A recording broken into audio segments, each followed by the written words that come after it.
Scheduled for 7, but it's good. All right.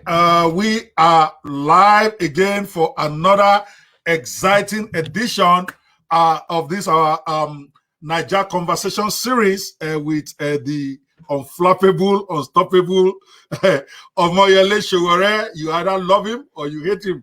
But one thing you cannot do is ignore him. And it's been an exciting 2 days. My apologies. We had moved the interview back 1 hour because I was having some technical challenges, and then we solved it, and I just decided to go live anyway because Mr. Sowore only has 2 hours to be here today, and I didn't want to waste any minute. So my apologies. I'm going to, when Mr. Sowore is doing his opening comments, I will quickly post again on my groups to show that we are live. But I know he's tweeting, his supporters will be here, and those who want to heckle will be here. All right, again, my name is Dr. Banwo, and I'm live with you on Niger Lives Matter. And today is our day 3 of our ongoing conversations with Mr. Omoyele Sowore. I think he's a man that doesn't really need introduction in the Nigeria of today. He's a man leading, is the founder and leader of the Revolution Now, as well as the presidential candidate of the AAC party. He has made himself clear. At least all of us know generally what Mr. Sowore is about. So the whole idea of this 3-day thing is to test his ideas, what he will do if he gets power. Because while many people out there might have dismissed the possibility of him becoming a president, I don't think anything is impossible in this day of social media, with the way Nigeria is, with the way everybody seems to be on edge. Nigerians can just do the impossible. So just in case he gets the power, what is he going to do about it? Because it's one thing to agitate for revolution now. It's another thing to rock it when they give you the power. So I felt it was important to put him to the test on his ideas. And if I come across too hard, I apologize to all the viewers. I apologize to his supporters in advance. But that's my job. Mr. Sowore himself understands. He's not upset. He's he's been in America many years. And he knows that interviewers are very hard here. But I will try to not be too aggressive with my guest tonight, but we must still put him to the test, because for all we know, that might be our next president. They said Trump can never win. They never took him serious, and he won. Now the question is, what is he going to do there? Now everybody is shocked. He was telling them every day, this is what I'm going to do when I become president. I'm going to ban Muslim countries. I'm going to do this. It was clear. But people didn't put him to the test of those things because they didn't believe him that he's serious or that he can win. And I learned a big lesson from that. It took America 4 years, okay, to be able to say, no, this is not what we want. Mr. Sowore is saying revolutionize this country now. He's not hiding it. He's been on the street pushing it. He has gone to jail pushing it several times. And some of you out there are still saying he's not serious. You better take him serious. I'm taking him very serious. That's why I want to now check with him very well. Where do you stand on this? So that when he gets in there and start rocking it the way he believes he wants to run the country, I'm not going to be in shock. I'm not going to be surprised because he told me. So that's why you want to pay attention tonight. That's why you want to make sure you post your questions. That's why you want to make sure you put it to the test. And that is why you give me some leeway to press him. There'll be no generalities. There will be no political talk. He's going to give it to me. All right. Again, when I bring up videos, and I'm going to bring some more today because I thought those were very effective, I'm bringing up those videos to discuss the issues raised by the person in the video, not the person. I could care less. But sometimes we get the message confused with the messenger. This is an interview about ideas. It's an interview about what Sowore will do when he becomes president. And we want to hear from him, not about people he doesn't like, not about whether they are useless, but what is he going to do? What is his reaction to this man's words? Forgetting the man himself. Because we all agree they are all useless. That's why we are looking for a new leader. So there's no point wasting energy on them. Is it that man that I showed yesterday, the labor minister, that I want to waste my energy discussing if he's a good man or a bad man? They are all terrible. That's why we want to get rid of them. But their ideas we must discuss. So today we are going to something very, very interesting because today is our 3rd day. He agreed only to 3 days. We agreed if he's having fun, he can give us another 2 days, but we may not get the 2 days. So let's try to make sure we press him hard today on an issue that I actually believe is very comfortable with, the issue of security, restructuring, which goes to the heart of his own message, whether revolution or restructure. I think is very key on that, and the Nigerian electoral process. I deliberately picked the topic for today as an area where it's very comfortable, is very vocal on, and we will press him.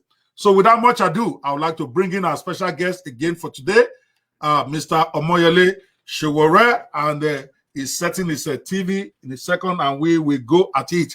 I want to welcome those of you on the thread already. We already got over 100 just on this video that I'm looking at, and we are live in about 3 or 4 different places.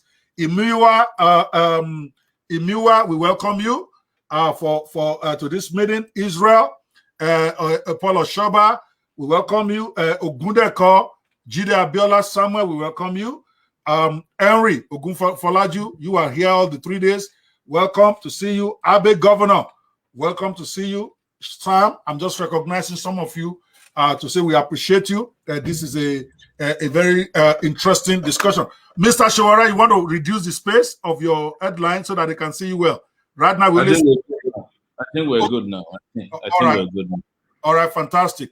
All right, Mr. Sowore, first, I need to reduce the space. I want to see that T-shirt well, because that's where I start you from. I've done that. I think we're good. Any moment from now, I think there's just a slight delay from between my end and your end. There's a slight delay. All right, fantastic. Yeah. All right, so we're going to start out the first question, which actually was supposed to be my 7th question, but because when I saw you and I saw your T-shirt, I was like excited, to be honest. I've been saying something. They still can't see the T-shirt, but we will show them in a minute. We can see you, but if you can even just pan your camera to your T-shirt and back to your face, that would be nice. When he came into the studio, I saw him wearing a T-shirt, Buhari must go. And I was just triggered about that, just to let you know that I already have the questions down, but it was supposed to be coming up towards the end. But let us bring that question up right now. And because it affects the way I also think, where is the question here? There is something that is confusing me about Nigeria. I can't find the question here, but I'll just go at it.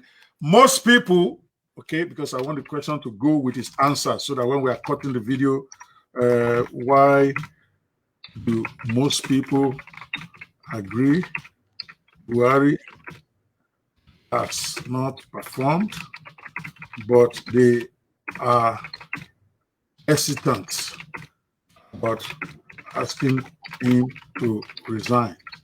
All right, that is a question. So that will be my first question to Mr. Sowore, because it baffles me. Everybody in Nigeria seems to agree Buhari has not delivered. And yet, when you say, let's ask him to resign, all of a sudden, the crowd of maybe 200 supporting you on the video will drop to like about 20. And I keep wondering about that. So when I see you putting on the T-shirt, I see a kindred spirit there. Can you explain to us, why do you think that is, and why you want Buhari to resign? Go. Good. Thank you so much for tonight again. Today I had 2 events scheduled, and one of it was an event to attend the minimum wage protest in Abuja, which was organized by the Nigerian Labour Congress.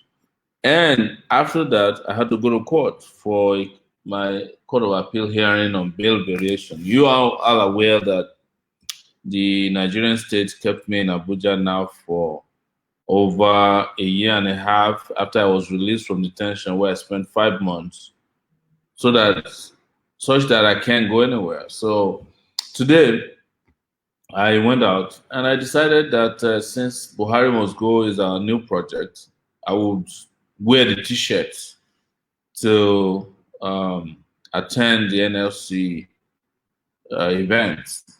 And it was a hit. I'll say that to you. It was a hit. A lot of people came to me wondering how they can get a copy of the T-shirt.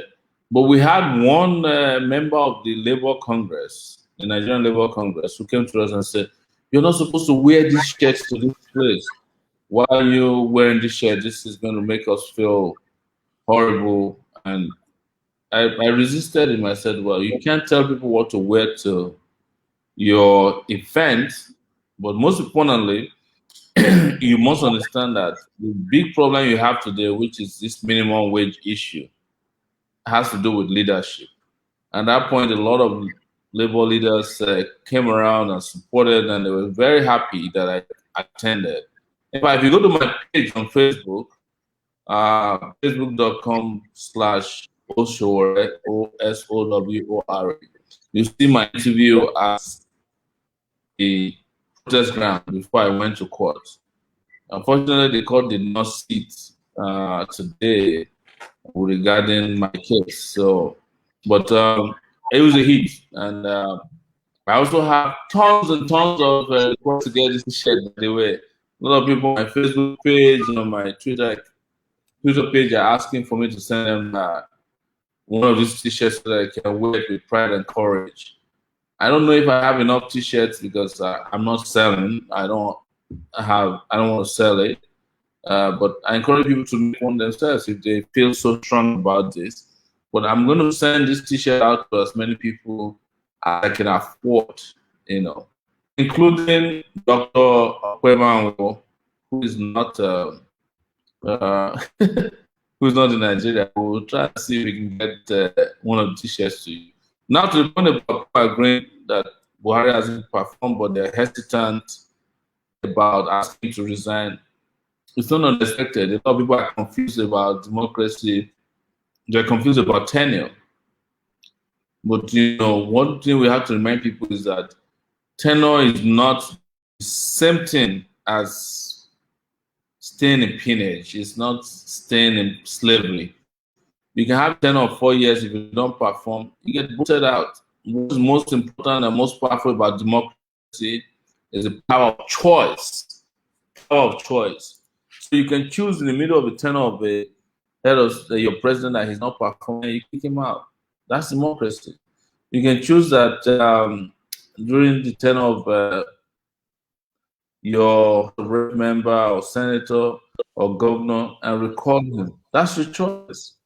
So don't let anybody deceive you that a president, no matter how badly he's performing, must remain in government or in power. I agree.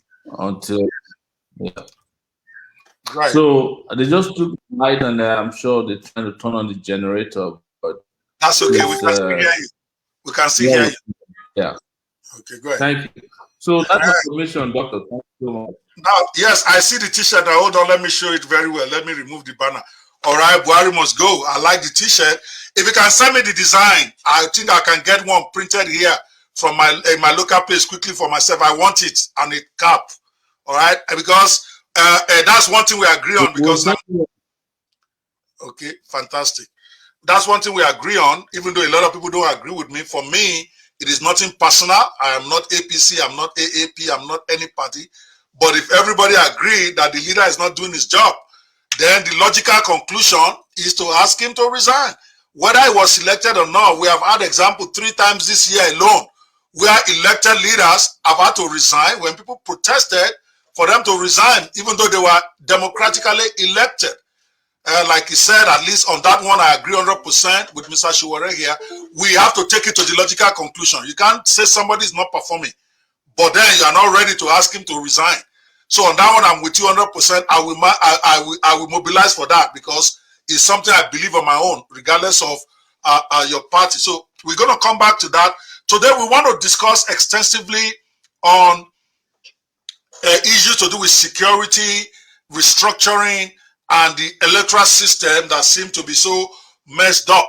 So the first thing I want to discuss is what do you think is the real issue behind insecurity in Nigeria, in your own views, and then, of course, what you will do to solve the problem. Let me amend the question because this is about your solutions, but give us your background first, your first thought, then I'm going to ask you, follow up, what are your solutions? Go ahead, sir. So we have to look at insecurity from a number of angles. One is, is there a socio-economic reason why people take to crime? That's true. A lot of young people don't have jobs. They don't have opportunities to get one, and they just don't have hope of a better future. So as young people, they opted to just make a living out of whatever is available, by any means necessary. But there's a question of failure on the part of people who are saddled with securing the lives and property of the people of Nigeria. And this applies to every country. And it starts from the commander-in-chief of the armed forces. In this case, our commander-in-chief of the armed forces is someone who is incapable, incompetent, and lackluster about his role and job. That is why I put on this t-shirt, Buhari must go. And during my campaign for presidency, I made it clear that if I become president, I will fire everybody in the army, the police, civil defense, DSS, who has not been able to deliver on their job to secure Nigerians. When I said that, a lot of people were upset with me. Like, how would you fire all the generals? So, well, I'm saying you can't be a general in the army if you have never won a war. And our biggest war today in Nigeria is an internal war between the Nigerian state and non-state actors known as Boko Haram, now bandits and kidnappers and others. The same thing applies to the police. Police is not doing its job. Every policeman is aspiring to become the chief security officer of a state governor, of a House of Rep member, so that it has become like a very contractual kind of engagement with Nigerian state. And I will get rid of all of this, bring people back to doing what they need to do. The police doing internal security job. I mentioned this yesterday. The army protecting the territorial integrity of Nigeria. But we have no business in a country like Nigeria where the army goes around checking on, vehicle license plates and particulars. That's horrible. But this depends on the commander-in-chief of the armed forces.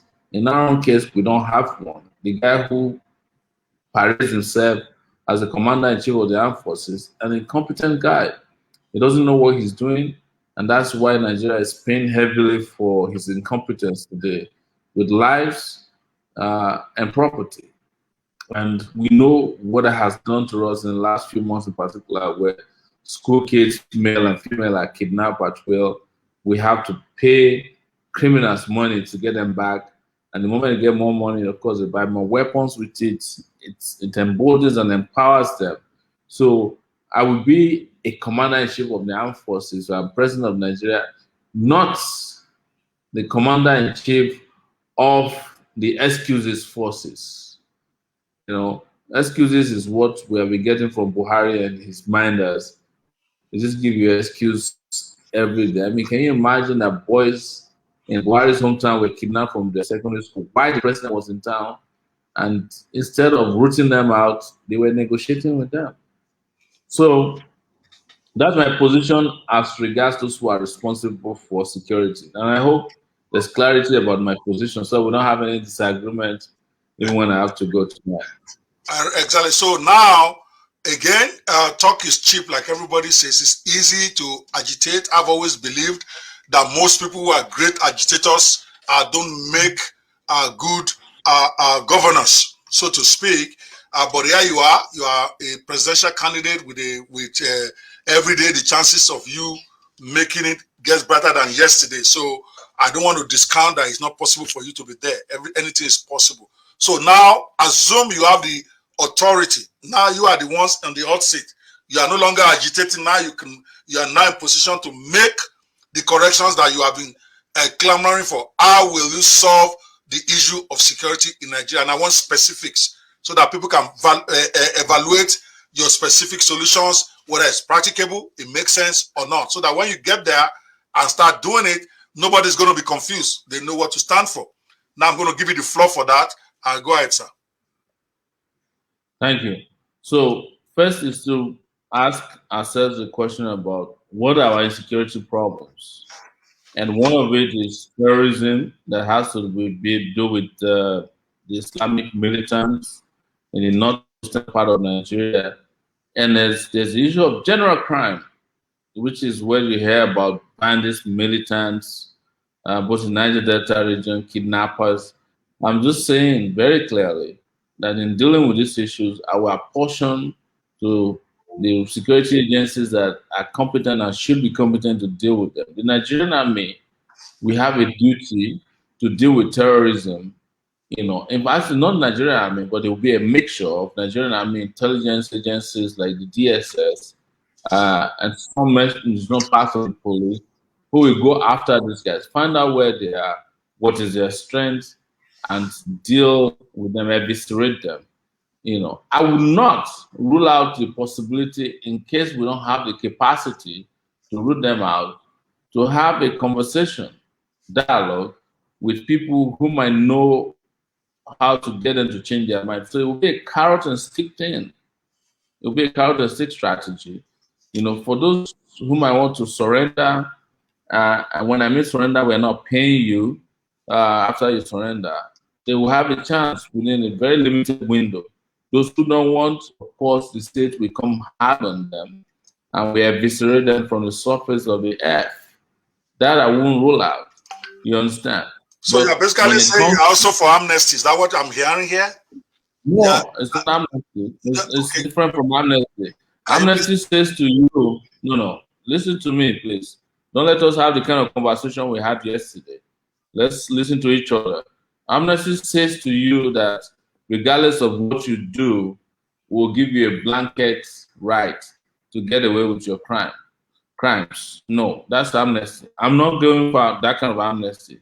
But to have a chance to save yourself of the impending doom by surrendering your weapons and cooperating with security agencies in the country to say, I'm not going to do this again, and helping us to find out who your colleagues are, but you must still face prosecution.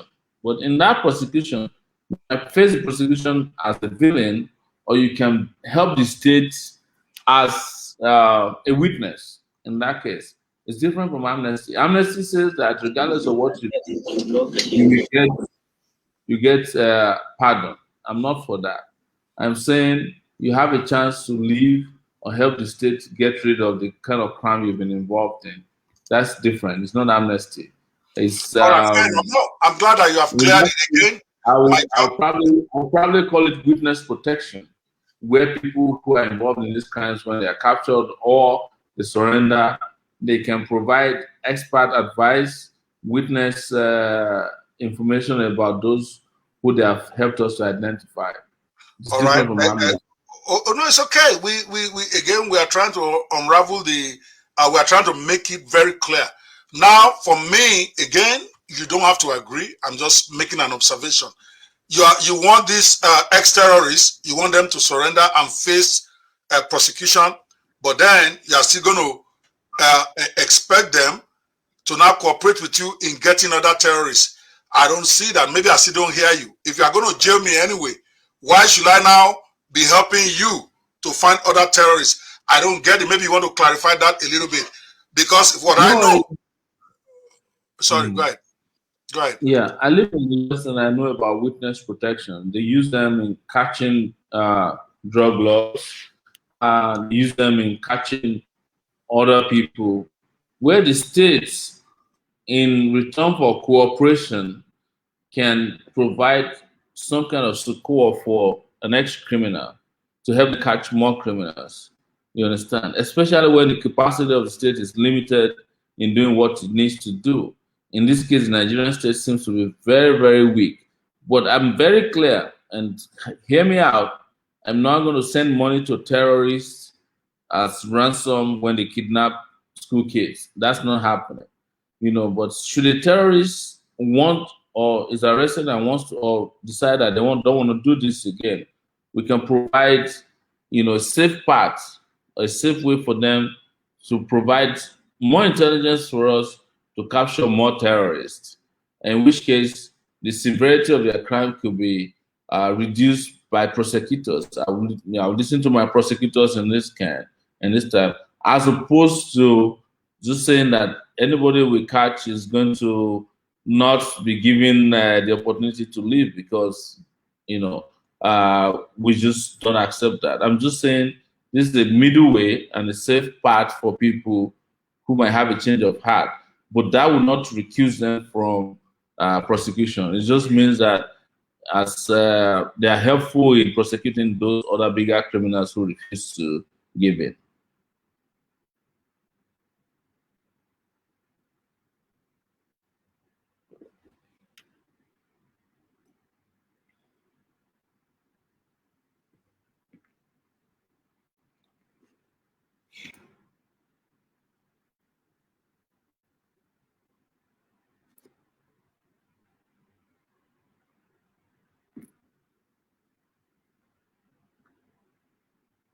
Sorry, I'm muted.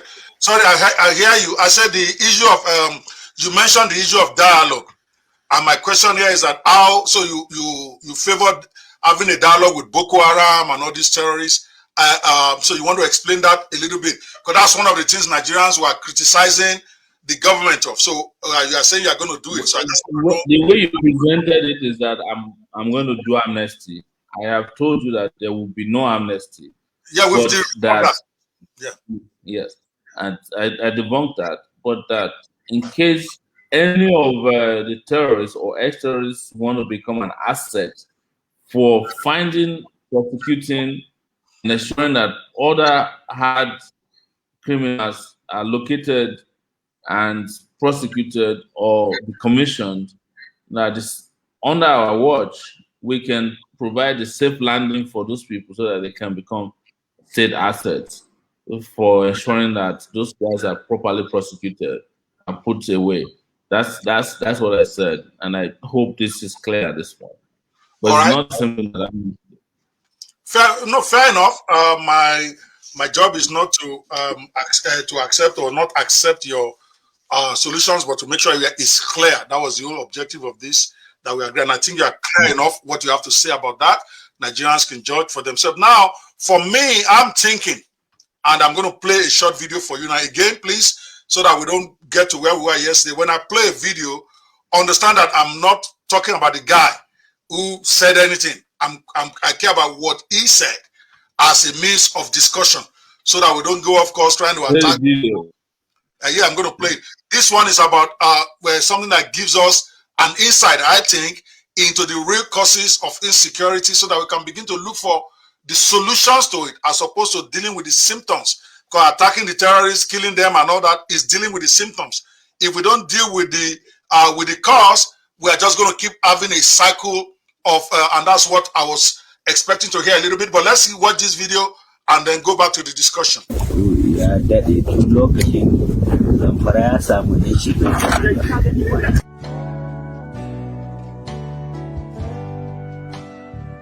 Dalilin daukan bindigar nan mu makiyaya ne. Kasan nan tana da mai, tana da komi, tana da arzikin komi, ba a yi da mu, ba mu da karatu, ba mu san komi, ba mu da tsaro, ba abun da ake muna. Mu ake kashewa, kuma mu ne ake ba da labari, mu muke kashewa. Kaga wannan, sannan ba mu da wani abu, mu duka kabilan makiyaya, duk inda makiyaya yake bai da karatu, bai da wani abu. Kasar ga akwai komi ana yi, mu ba a yi da mu, ba a san ma an yi mu ba. Kashewa ne ko za a yi. An saba mana, ka yi sulhu da mutum, kuna rigima, ka ce ku bari. An bari ga matsalar da ya sa. Na gaya maku wannan matsalar, sannan sai ya dawo. An kawo mu cikin daji, an aje nan da haka ake yin sulhu. Ka yi sulhu da mutum, ka aje shi daji, ka bashi da bindiga, bai da abun da yake ci, ya zai maka. Ka alƙawalin da aka ɗauka ko guda bai yi ba. In suna so alƙawulan da suka ɗauka, yadda suke ɗaukan ɗiyansu su sa su aikin gwamnati, su sa su karatu, mu dawo haka, mu da Bahaushe da Bahillage da Bayoruba su zama ɗaya. Shugaban ƙasa ya hito ya taka ƙafafun shi da kanshi, ya zo ya yi zaman nan. Ai da ake siyasa shi yana shiga ko ina, amma yanzu bai shiga cikin sulhun nan, bai maida shi komi ba, kuma kullum mutum ne ake kashe. Ba inin da ba a kashe mutum. Zamfara, Neja, Kaduna, babu ini. Sokoto, Katsina, ba a ini biyu ba a kashe mutum ba. Wani irin mutum, Fulatani ko kuma? Ba kabila, dan bindiga yana kashewa. soja yana kashewa, dan banga yana duk wanda ka gane shi yau da bindiga a Najeriya mutum ne yake kashewa, dura sai yana kashe mutum.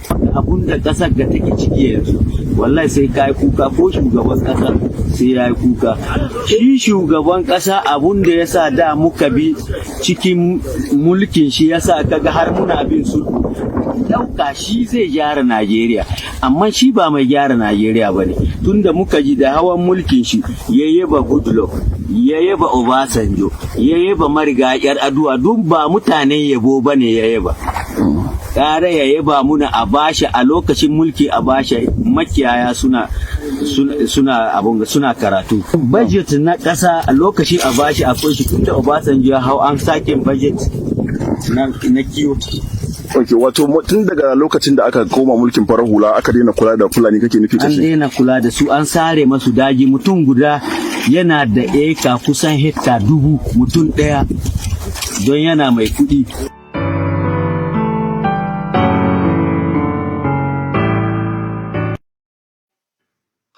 Now, from that video, even though it was in Hausa, somebody did transcribe, and I'm hoping that Nigerians paid attention. What struck me, I want to just make some observations about that video before I post some questions to you on that. What struck me, I was stunned when I saw that video. It looks like these terrorists, these Boko Haram people, or whoever that guy was, at least it looks like a terrorist and is carrying a gun. They actually felt that the one actually being persecuted. They made some very startling, questions that they are going to war because they have no education, they have no job. The only thing they have is this urging, and they're not allowing them to do it. They are saying government breached the amnesty that they struck with the government. That the government struck a deal with them and then did not replace their gun with anything. Like he said, that you struck a deal with somebody, but you left him with a gun in the forest with no food. Now what do we expect them to do? He complained at least 3 times about no school for their kids, and they hated us in the South because they believe that the government is educating us and not educating their own thing. That was just a startling thing to me. They're saying specifically that Buhari breached agreement, and that only Abacha. I thought it was so funny that he condemned every leader, including Buhari, including Jonathan, including Yaradua, and praised only Abacha, that all of us love to hate. That at least Abacha provided them a resource, provided them is it bursary or money giveaway and training. What say you know? For me, the reason why I brought it up is that I thought it begins to give us an insight into the root causes of security, and that as a president, if we are going to solve the root causes beyond telling them resign or we finish you or killing them, we need to find the root causes so that we can solve the problem at source. So what say you? What are your comments? I'm sure you saw the video. It's in Hausa. I don't know if you speak Hausa or not, but they translated it, at least most of it. Go ahead. Yeah. So when the Niger Delta militants started the agitation, one thing we found as a root cause was that they were recruited by politicians to carry out election rigging for them, particularly Mr. Odili, and that was what led to the Niger Delta insurgency. If you go to Yoruba land in the southwest, it is the desire of our politicians to use thugs, especially the NURTW people, that has emboldened them to become a problem today.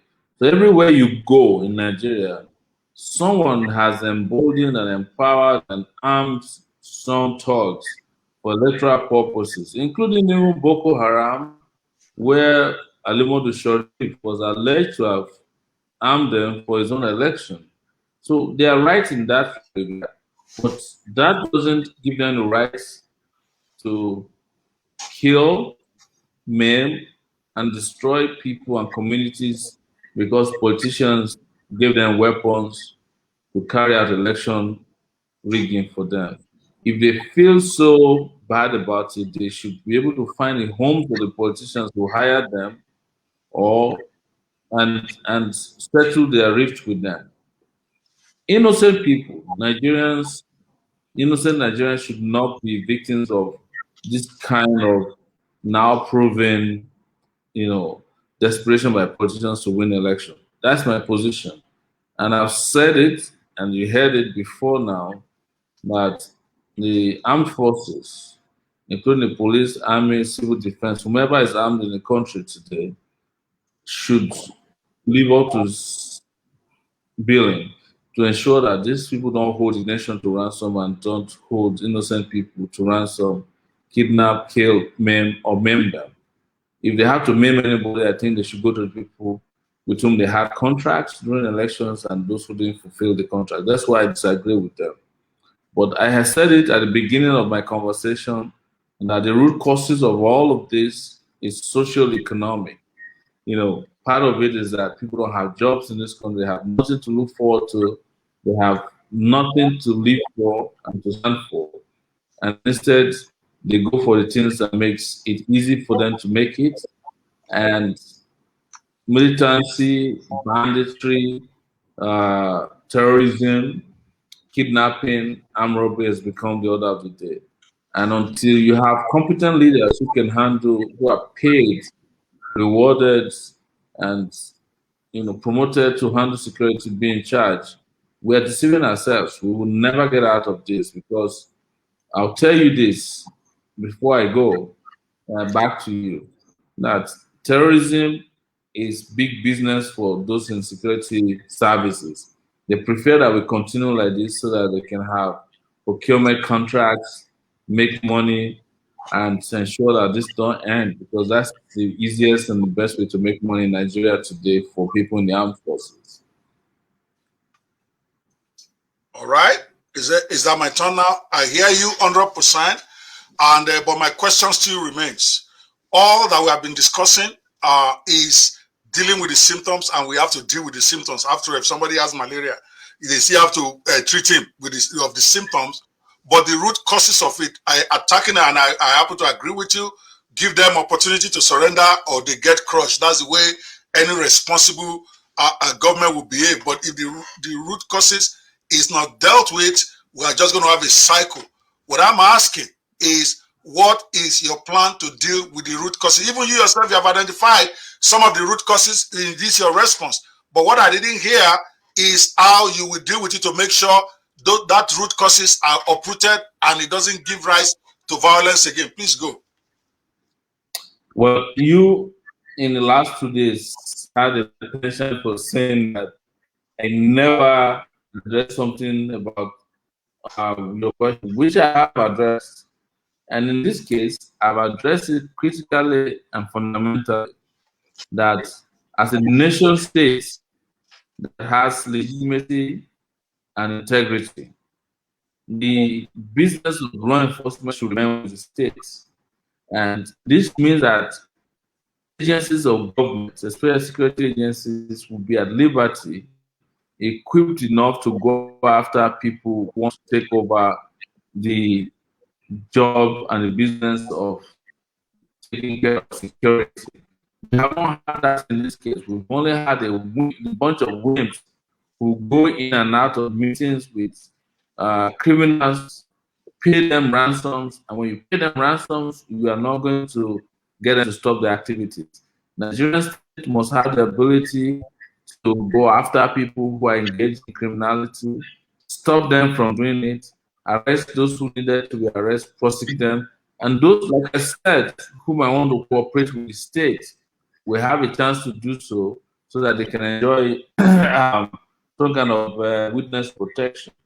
But what is happening in all of this, that the Nigerian state, the security agencies are complicit, maybe as a result of their own incompetence and corruption, in ensuring that these guys are not rooted out. As the commander-in-chief of the armed forces, I will ensure that anybody who's engaged in criminality on the scale that we're discussing now will be taken care of, that they don't have a single territory on Nigerian soil, and they would never have a chance to abduct, kidnap, or seek ransom from citizens of the country, which is not the case now. And to ensure that, I have said it before, I'll repeat it again, that those who are in the security services are equipped enough, they're well trained enough, and they're competent enough to take care of these security problems. There's nowhere in the world that you have government, legitimate government, pandering to terrorists, where terrorism will never be the order of the day, pandering to bandits, where banditry will not be the order of the day, pandering to kidnappers, that kidnapping will not be the order of the day. I believe that there are people who are competent enough in the Nigerian security services to take care of these characters. And when I say that, I'm looking at and I've studied how Nigerians perform when they leave Nigeria to go and engage in extraterritorial assignments. Like in Ethiopia, I'm sorry, in Somalia, in Sierra Leone, in Liberia, where Nigerian soldiers, policemen have been deemed some of the most competent people in dealing with insurgency, banditry, kidnapping, and armed robbery and terrorism. But what is lacking, and I want to be clear about this, is that we do not at this point have a commander-in-chief of the armed forces who is competent. In our own case, we'll be more than competent because we won't go to sleep until every Nigerian can go to sleep with their two eyes closed. That will be our job, it will be our duty, which we cannot shaken. But right now, the person who is in charge doesn't even know what he's doing. And that's where I think you should pick my message from, as opposed to what you disagree with. I hope I'm clear enough. All right. Yes, you're clear.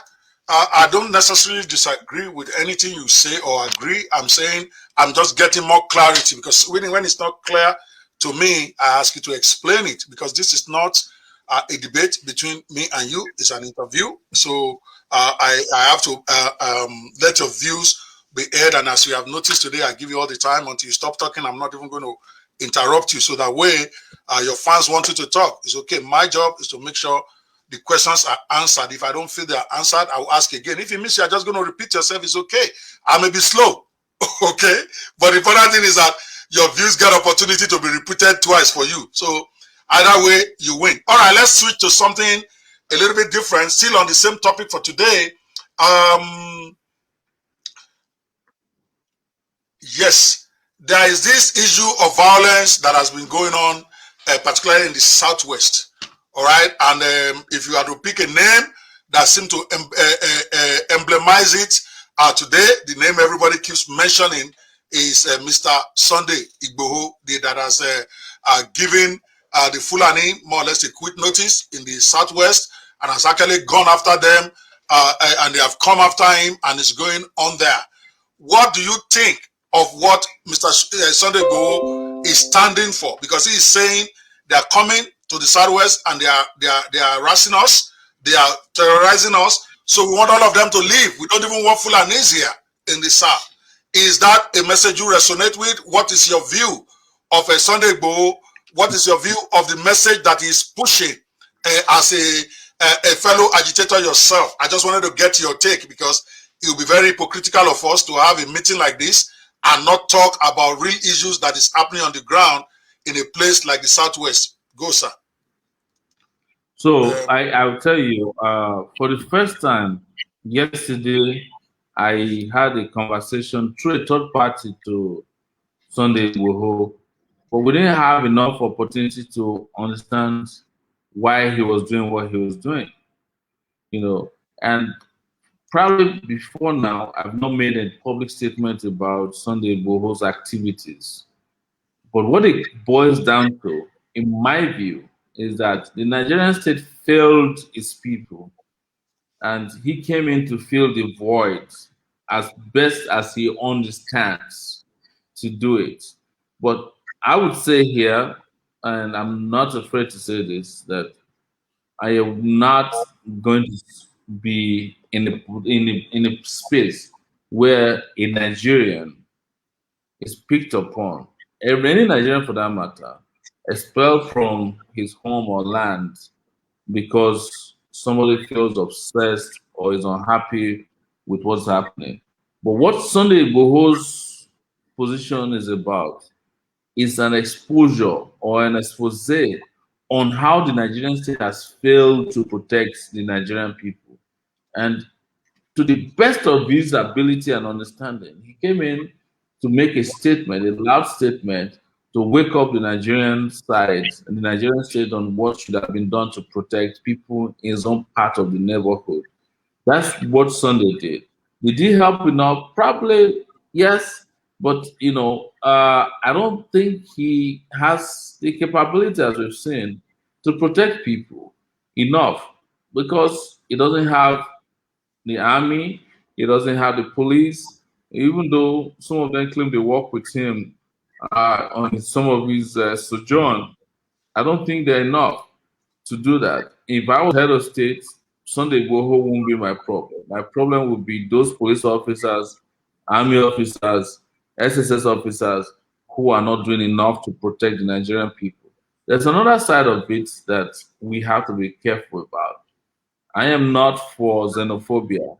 This idea that every problem in Yoruba land was created by Hausa Fulanis is not something I subscribe to completely.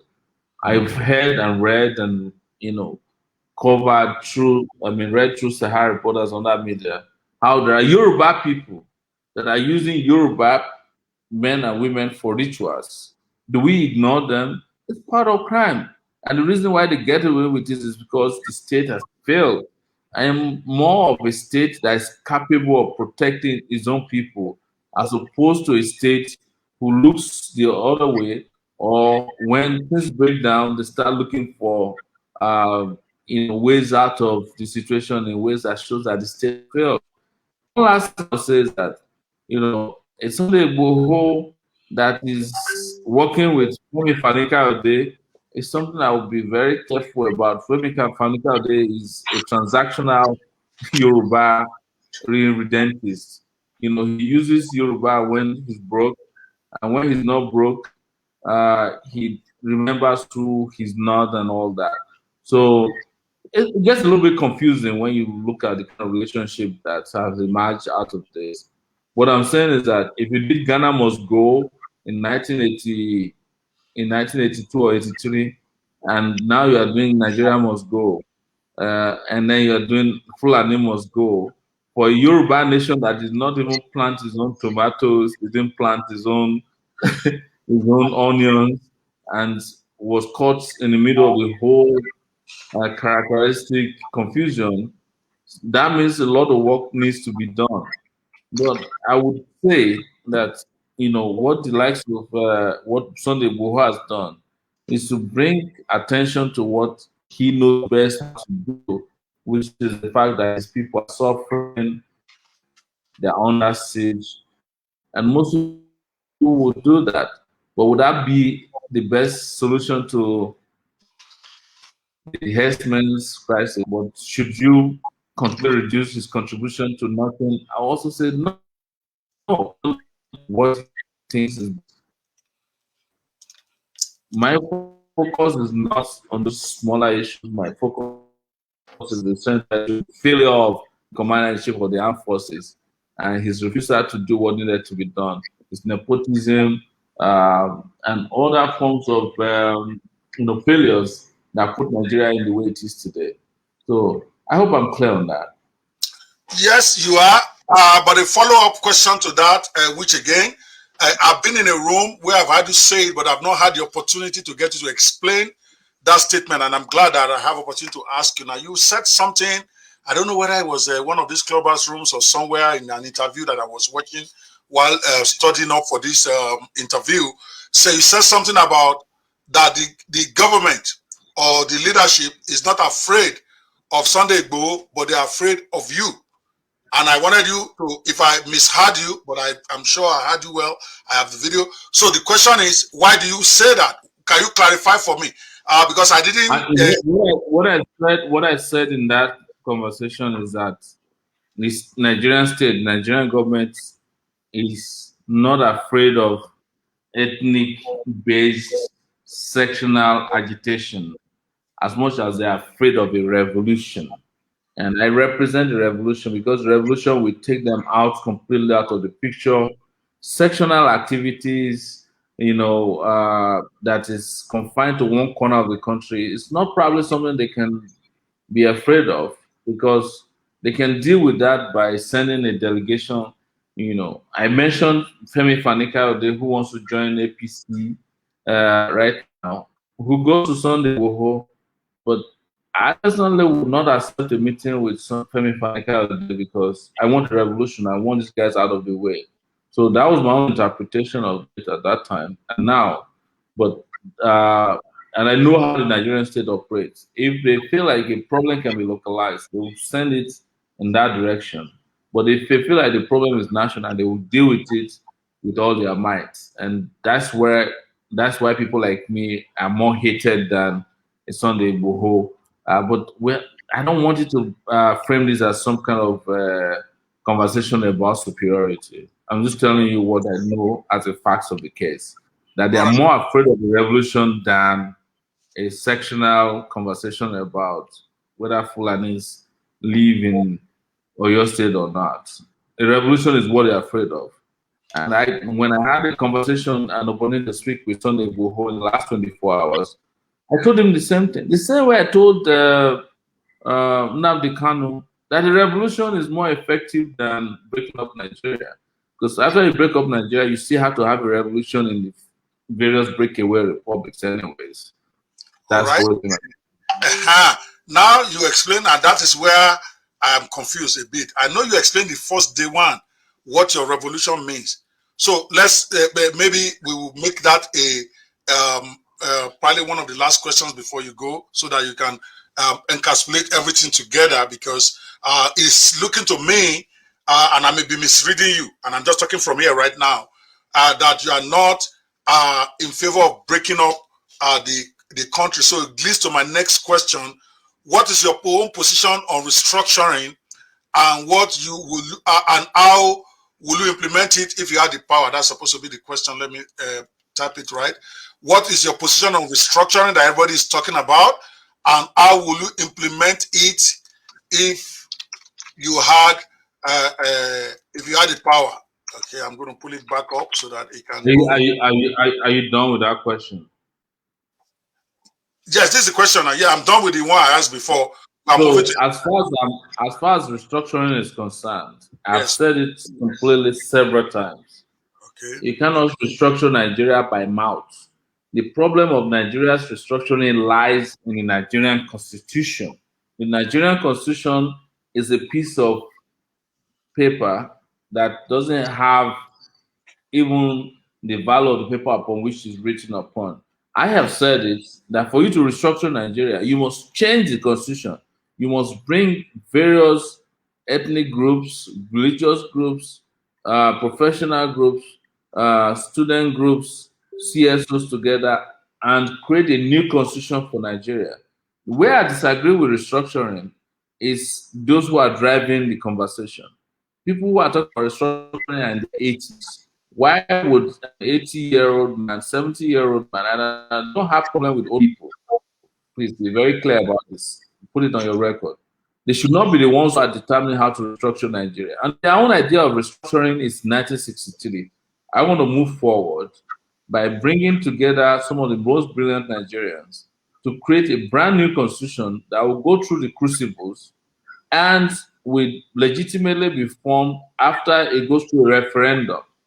If Nigerians decide through this new constitution that this is what they want, how they want to restructure Nigeria, it becomes binding on everybody, including the president, the governor, local government chairman, National Assembly. But you cannot restructure Nigeria based on the piecemeal alteration of the Nigerian constitution by the National Assembly, who just use it as a way of making money. That's always been my position. But I said it, and I'll repeat it here, that I don't think an Obasanjo should restructure Nigeria for me. And Edwin Clark should restructure Nigeria for me. Baba Adebanjo should not restructure Nigeria for me. I want people whose future is at stake to be the ones restructuring Nigeria. Personally, a lot of the items on the restructuring agenda, I subscribe to. State police, I told you before, not only will we have state police, we will have campus police. But there are issues that people ignore. One of it is the issue of control of resources. You know, they say, oh, let every state control its resources. What about states that don't have resources? I've asked this many times. If we say you should control your resources, what will Osun State have as resources? Is it Dodo, Ikire? You know, because some states don't have anything. And how do they survive? Could we match them with other states? Oh, fantastic. But I want to ask you, do you think the people of Ekiti or Ondo State want to come back to Ibadan in the old Western region, That's exactly the come and question. be taken? Sorry, I said that's Exactly. They don't want to. So doesn't there's nothing modern. The current restructuring campaign doesn't take into consideration the modern aspect of our lives because of the people driving it. As I said, I don't hate old people, but people who are in the departure lounge of life should not be telling people who are in their 20 years old, 30 years old, 40 years old, and 50 years old how to run their future. That's where I disagree with them. all right. Again, I'm still going to press you a little bit more on that. I understand the democratic process. You want to go to get the restructuring done right. I feel you on that, and that's you're 100% on point. But you that is going to be calling them as our president, you will have an idea of what you think is ideal. Can you share that vision of a restructured Nigeria the way you see it? Now, the people may not agree with you in a referendum. They might change it because politics is give and take, as you understand. But ideally, what do you see? Because you have said something that I agree with 100%. All this idea of saying match, although we never agree to match with Oyo to become whatever state they call it, we know that. Those who are saying that don't make sense. Number two, while some states may not agree, they don't have resources. I do understand the principle of what you are saying, that some people that resources are so small compared to others with larger resources. So how do you see yourself doing it? Because everybody is talking restructuring, which I don't think is our problem, by the way. But we come to that. You have said it is. So no, how will you said the right words? You know, yes. Yes. Restructuring is an old idea of old people, and I tell you, people who are asking for restructuring are the people who they get into power. They don't discuss restructuring anymore. It's true. They used to say the same thing. Yes. They used to say yes. Look, if the PDP people get into power today, you will never hear restructuring from them anymore. It's a game. You understand? But yes, because the moment the money starts flowing into the people who are anchoring the conversation, they love Nigeria as a broken state because it's the only place where you can make money without working for your money. And they love it that way. I have challenged Olufai in Ondo State and all those people who are accused of taking money that was meant for fighting Boko Haram. Why didn't they return the money? Why didn't they say, why are you giving me 700 million naira? Or the guy who collected 2 billion naira to go and pray in Saudi Arabia, you know, why didn't they ask for, you know, why is it that at that point that this was happening, they didn't ask for restructuring or they didn't ask for federalism? Because they were taking federal money that was coming from mostly from the Niger Delta region, right? But if we must remain a federation, a nation state, it has to be give and take. It cannot just be like people will just say to you, oh, we want to restructure, and then when they get power, you won't hear about restructuring anymore. Just like Atiku. Do you think Atiku wants to restructure Nigeria? No, if Nigeria is restructured, Atiku will be broke. Reason is that Atiku's companies that are processing imports into Nigeria, Intels, they are based in the South. Restructuring will mean that Intels will be owned by Southerners. Atiku will never support a restructuring that takes away his feeding bottle. These guys are just lying to you. But one last thing I'll say is that where we are today, we have passed the stage of restructuring. Restructuring argument is old and antiquated and outdated. What we need is a revolution, and the revolution will define the future of Nigeria by those who win the fight. You know, and this is, like I said, where I disagree with those people who matter. I've asked different people who are advocating for restructuring, and they hate me for it. So don't be surprised if you get responses that don't sound good.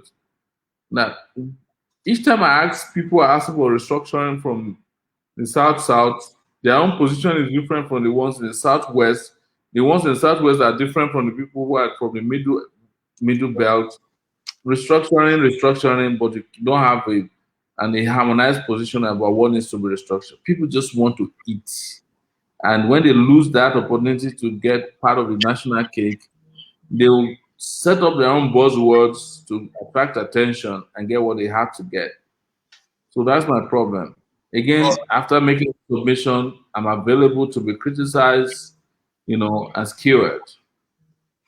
All right, fair enough. We are making very good progress today. At least we'll have clarity of my question and clarity of your answers. Now you have raised, you have more or less directly, indirectly, or directly agreed that restructuring the way these guys are banding it around makes no sense. It's not what you are what you are about. You are about revolution now. And then I know from reading I think a Covey's book that you always begin with the end in mind. So my question to you, assume, because many of my questions are assuming you actually get what you want. And like you say, be careful of what you get. Assuming that this your revolution now is successful, can you share with us what Nigeria would then look like in a revolutionized country, the way you see it, so that Nigerians can have a clear idea what they are going to get if you win this your revolution now? Give us a breakdown. What does it look like in terms of states, in terms of resource allocation, in terms of ethnic well-being, in terms of security? Because those are things that we need to get clarity on. I'm not, and I want to give you this opportunity to do that in case I've not seen the video where you have done it. All right, sir, go. Thank you. I'm going to start by singing to you the Songs of Bob Marley. And it's just one of those, I think it was singing about Zimbabwe when he said, chase those crazy bad heads, chase those crazy bad heads out of town. Chase those crazy bad heads out of town. That's the first stage of the revolution, is that you chase all the crazy bad heads out of town. And that those who win the revolution will come together and have a conversation, concrete, solid, intellectual conversation about the future of the country. Set up a constituent assembly. I don't want to use the word because it's been abused by those who did before. Representative of, ethnic nationalities, representatives of religious interests, of students, labor, artisans, who will come together and say, look, this is the country we want for the future. It's not about Sowore's idea. It's about a democratic decision of people who have been disempowered and disemboweled coming together and say, look, this is how we want our health future to look like, education to look like, youth empowerment, elections, works, housing. And then they come together and codify it in the constitution. That's what I'm talking about. Do you know that this same argument we are making that, oh, why are we going to do it? How are we going to do it? Happened in Gambia some 10 years, 4 years, 5 years ago. And then one day the Gambians had some kind of a mini revolution. Now they have a new constitution. Is Gambia perfect? No. It happened in South Africa. Apartheid. When apartheid ended, there are people who said they will kill themselves, and actually they did die on the street. Said we can't end apartheid. This is what we live on. But the next day, there was an interim constitution, and eventually a constitution for the South Africans that today is regarded as one of the best in Africa. There are people in South Africa who disagree with you, but it encompasses all the aspirations most of the aspirations of South Africans. But as South Africans doing so well today in terms of economic empowerment, they'll tell you no, that they were disappointed. But they are better than what we have. So it's not going to be about Sowore, but we are just here to facilitate the end to a system that is not working. And after that is over, the people who win the fight will be reminded that if they don't fix the system, the same fate will befall them that befell their predecessors. And that's why revolutions, when they happen, people don't go back to where they used to be before. In Cuba, in France, in America, I'll tell you, there's so many countries in the world that revolution happened and they change their worldview and position forever. That's why people talk about revolution and talk about it passionately and intensely. And that's where I stand today, sir. All right. Thank you so much for those of you just watching us. So that I do a quick reset. We are having part of my what I call Niger Conversation series, where we put some of our emerging leaders on the hot seat to get clarity of the policies they will implement beyond the talk. We want to know what they're going to do when they do get this power, because when the citizens are not clear, the idea somebody's going to implement before they elect him or her, then they end up complaining because they didn't take them serious with what they are saying. That is why it appears that I'm pressing Mr. Sowore on some of those issues. He has talked about revolution now. I think Nigerians deserve a fair opportunity to be clear what he's talking about, and that's why I'm happy. The way he's responding tonight is clarifying for you what he means, so that when he gets in there, you're not going to be saying you didn't know. And I want to appreciate him for being here. We are looking for other contestants. I don't want this.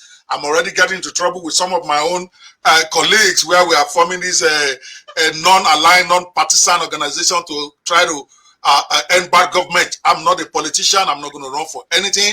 But I believe in giving exposure to the emerging leaders based on their views, so that Nigerians can have a very, very clear view of where they stand for, admire them more, or stop following them. So that way, there's clarity between the leader and the followers. And we are still looking for Fela Durotoye. We are looking for Mogalu. We are looking for B. Ezekwesili. I've been looking for their numbers. Those who know them, who can get them, I will gladly talk to them, beg them to come on here, face the nation for 3 days. It's not easy sitting on the hot seat, because I will press you on stuff that you have said. It doesn't make me popular, but that's my job. Mr. Sowore has been going at it with me all 3 days, and he has stood up well to several of my inquiries. But it's not for me, because I am not contesting for anything. I'm one of those armchair critics. People love to criticize. But in any society, there should be armchair critics. There should be those on the street fighting. There should be those governing. So we all play our part so that the whole of Nigeria can get a better. One thing we all agree. The reason why I say emerging leaders, I'm not really interested in talking to the leaders who have been in government 4 to 8 years. Because if they can do it, they will have done it. I don't care what they tell me now.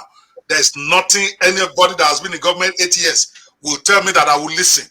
If they can change the situation, they will have changed it.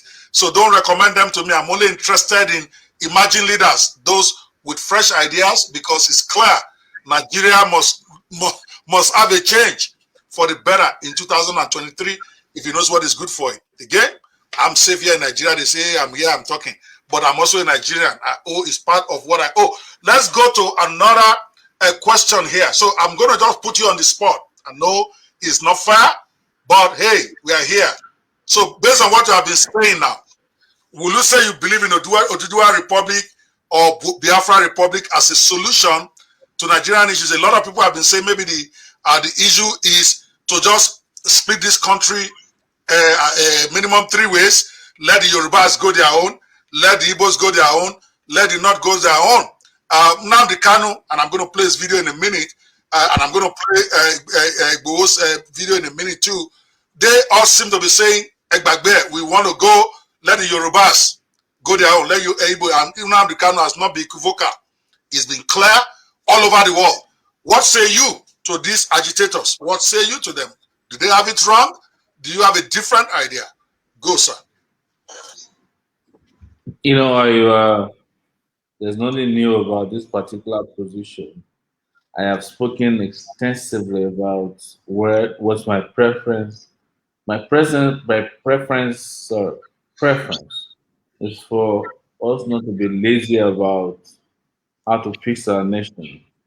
My preference is for Nigeria to remain a united entity, but without all of its baggages. And one of its baggages, or several of its baggages, leadership we have in place. And I've spoken extensively about the fact that part of the reason why I know breaking up Nigeria will not solve Nigeria's problem is that everywhere, in whichever direction you break Nigeria today, I will not solve the problem of poverty. It will not solve the problem of boundaries. It won't solve the problem of economic empowerment, of impunity, because all the people that are setting up the problems will still remain in your own part of Nigeria. And most importantly, I have discussed extensively my experience with countries that emerge from a broken system and suddenly are doing well, and how the impact of the broken other countries will just weigh them down completely as soon as possible and overwhelm them. So my knowledge is that supposing you have Biafra, where there's employment, even with 60% of employment, electricity, good roads, water supply, educational systems, are you expecting that people who are in the former Nigeria will just be watching? They will go to the place and overwhelm it. And your Oduduwa Republic or Biafra Republic will become a victim of your former neighbors, Nigeria. But most importantly, we just talk about three ethnic groups in Nigeria: Hausa, Yoruba, and Igbo. That's not true. We have way more than, even if you break up today and we have Biafra, where do you put the Edos and the Deltans who don't feel like they belong to Yoruba or Oduduwa? The South South, which is there as a separate department, as a separate entity, they won't go with you. What are you going to do about that? What about the Middle East? What about people in Adamawa, people in Taraba who don't, Benue, people in Plateau State who don't feel like, who don't belong to your triumvirate Nigerian states? We're just deceiving ourselves. It's not as easy as we think. I've also spoken about experience of states that were created some 30 years ago. Osun State being an example, Oyo State, carved out of Oyo State. They still haven't figured out their boundaries to today. So how do you deal with boundaries? How do you deal with sharing resources? It's going to be a mess. And Southern Sudan is there for us to learn from. But I know this is unpopular to people who have made up their mind that they want to break away. And I respect them. What I'm just saying is that I don't belong to the breakaway mentality that if we break away suddenly, all our problems will be solved. I don't agree with that at all. I think when we break away, it's going to be NYC. Now your suffering continues. Baba. All right, I like that. Incidentally, that's also another issue. I think I agree with you 100%. I don't believe a breakaway is our solution. But before we go to the follow-up to that, because I want your opinion on what I think might be the real problem, and you are the politician, you can tell me whether it makes sense or not. But I want to hear from some of these agitators. We're going to hear briefly from Kanu, because whatever anybody says about Kanu, that man is articulate. He can state where he's coming from. Then we'll hear a bit from Sunday Igboho. He speaks a bit in Yoruba, but we can all hear him. Let's hear Namdi. Then we'll make a general comment on their positions. What does Biafra mean? It means freedom, liberty, fairness, equity, and justice. In practical terms, these are very good sounding words, but in practical terms, what does Biafra mean? Confederation. So, a weak center, very weak, very strong regions. Absolutely. Have you had a change of mind, therefore, about getting an independent Biafra? Because that's what I seem to be hearing. No, I've not changed my mind, no. An independent Biafra means going back to where we were before the white man came. Okay, so you're not talking about a federation when you say a confederation. You're not talking about a federation as part of Nigeria. You're talking about total independence. Absolute independence. Complete independence. Now, is there anything that can happen that will make you change your mind about this particular direction? No. So it is either Biafra or nothing else? Or death, yes. Or death? That's correct. If push comes to shove, Yes. will you go to war? No, because truth is a far more potent and deadlier weapon than bullets and mortars. So Truth. no war? You've ruled out the... Absolutely, I don't war. believe in war, no war. When I say Biafra order, that I'll keep pushing. Either I am alive, I die in the process, I won't stop. Allow me to repeat, if you don't mind. Had sovereign national conference been convened by the powers that be, where every ethnic nation, I said every, I don't care if there are 600, I don't care. Everyone is all the 500 plus. Everyone together to say, this is all, others can delegate, I don't know, powers to other people to attend on their behalf. Sit down to say, what type of country do we want? Sit down, discuss, agree. I can begin to perhaps submit to your position. Is it too late? It is way too late. They've killed too many people. They've ruined too many lives. They've wasted too many souls. How do we bring those people back? If the federal government, given the agitation that is going on, becomes convinced that, you know what, these people have a point, it is time to actually address all these issues, and they begin to systematically address some of these issues, would you change your mind? No, because of the deceptions of the past. No trust? No trust. Aburi was there, it was negotiated. Nothing happened, 1968, if I recall. And the confab report, what became of it? How about the 3 R's, reconciliation, reconstruction, and heaven knows what else? What became of them? Nothing. Calabar Seaport is not working. Can you tell me why it's not working? It's a seaport used by the colonial masters. Why is it not working today? How about Iguacha Seaport? Why is it not being used? Why not worry? Why must we allow only Lagos to function as a viable seaport? In England, where I used to live, you had Liverpool, you had the Sun, which is Portsmouth, Southampton, everywhere. You had harbors and ports. So why must you have only one? I've heard people say these are very valid arguments, and that these are things that are to do with bad governance. So the average Biafran, to use your phrase, or Igbo man in the Igbo, is facing poverty much in the same way that the average guy in Yobe State is facing poverty. And so these are issues of governance. You don't agree with that? I agree completely. Okay. So if that is it, why isn't the agitation about tackling the problem, which is ensuring good governance, perhaps starting from locally? Because part of the allegations against you is that you don't confront your political leaders in the East, and you'd like to blame Abuja for everything. Because the way I would want to solve a problem is not how a Fulani man would want to solve it. You really believe this is an ethnic thing, and the approach is different? No, the approach is different. No, it's not ethnic. It is more to do with value system. Right. The way you may want to solve a problem could be markedly different from how I do mine. What is the geographical makeup of Biafra, as far as you are concerned, this Biafra that you want? So, for example, if we're doing a referendum, where will that referendum take place? Is it only the 5? It's on, no. It's okay.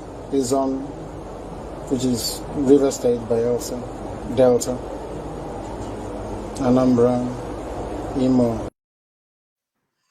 That's one of the most, what I'll call the coolest interviews I've seen Kanu does. You know, he's a firebrand. I love that video because it was calm. It was not And it is, no matter what you say about the man, I don't believe I could be saying this. One thing you cannot fault Kanu for is the man is charismatic, is clear. What he wants, you don't have to agree. Now, I don't even think it's fair for me to get you to comment on Kanu. Now, I don't want to put you in that situation. So I'm going to just do a couple of videos. I want to show a bit of Igbo, and then we move on, because I don't want to, because I also know you are a very clear talker when you get into it now, and I don't want to get you into that unless you want to. But let's hear Igbo briefly before we move on to the next issue that connects both of them. I will now ask you a question direct, so you don't have to comment one way or the other on them so that you don't make unnecessary enemies. So let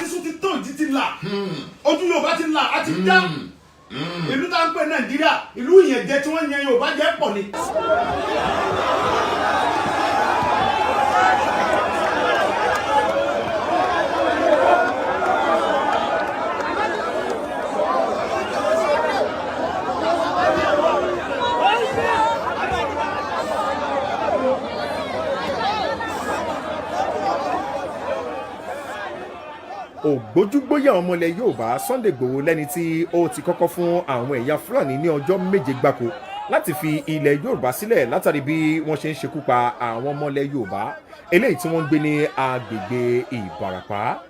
Nínú ọ̀rọ̀ Sunday Igboho ó ní nígbà tí òun lọ ṣe àbẹ̀wò sí sẹ́ríkì àwọn Fúlàní láti jọ sọ àwọn àsọyépọ̀ ọ̀rọ̀ lórí bí àwọn ẹ̀yà rẹ̀ ṣe ń ṣekú pa àwọn ọmọ ilẹ̀ Yorùbá.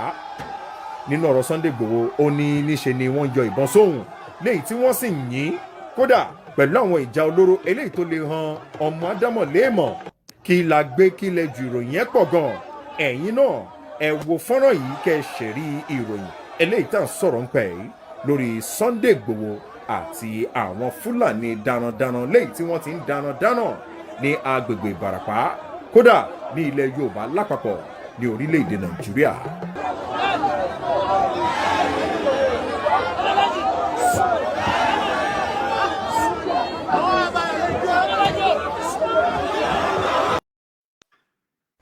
They have turned their attention to the West.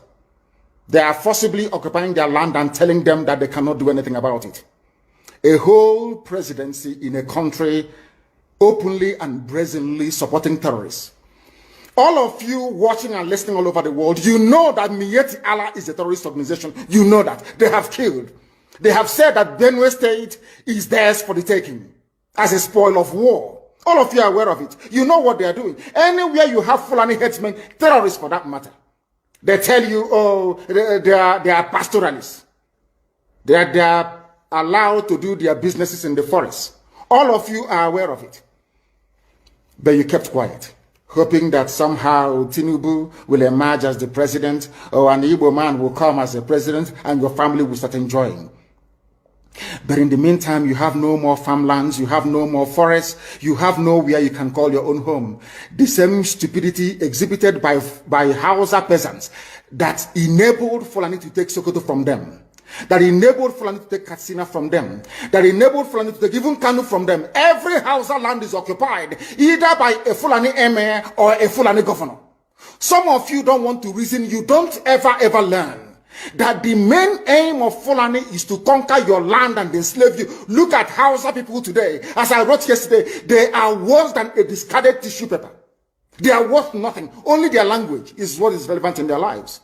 Everything else is lost. All right, he's about to go deep into the abuse. So, but we got his point.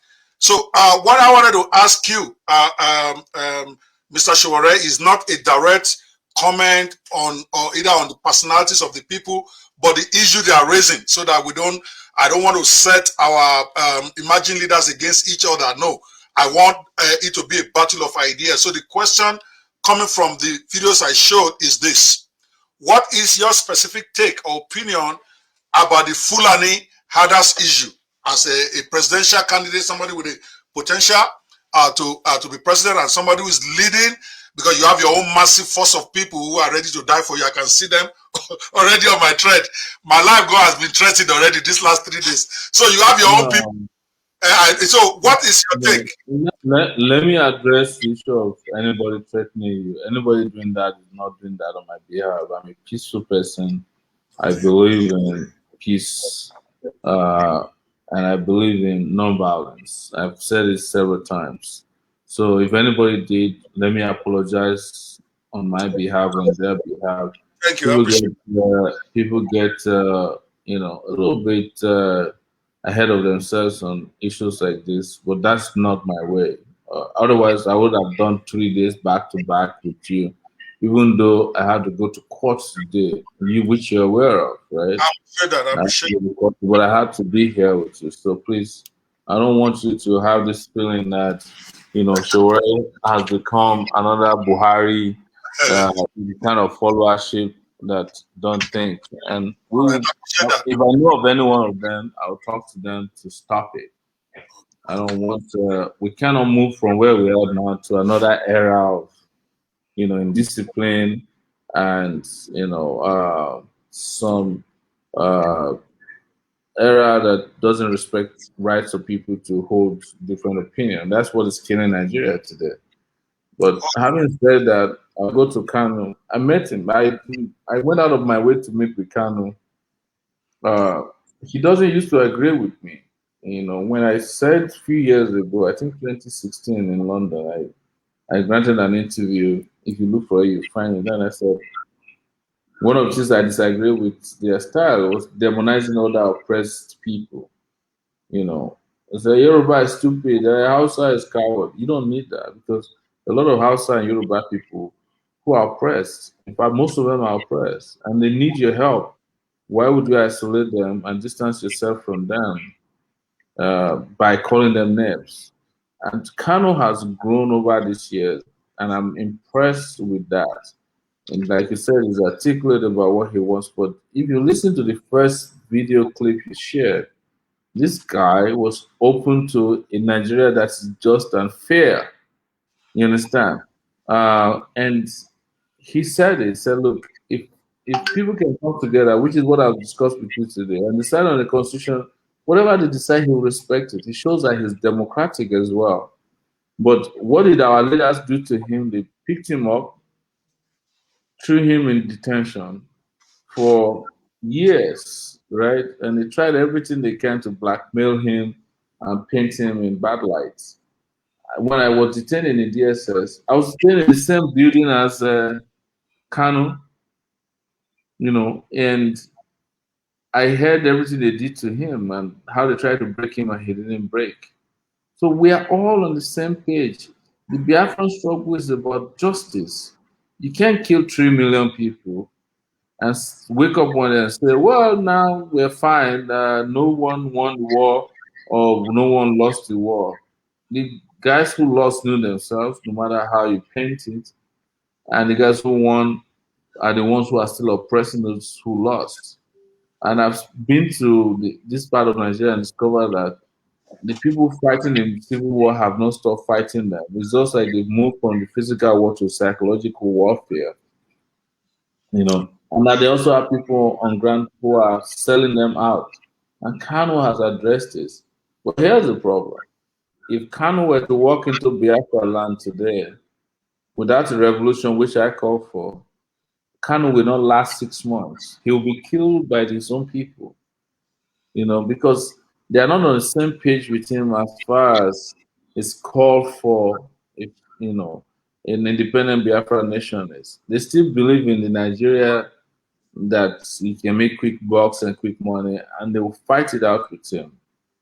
So, and when we spoke, I had more respect for this guy. I met him, and I think part of the reason I was arrested was because I met with Kanu.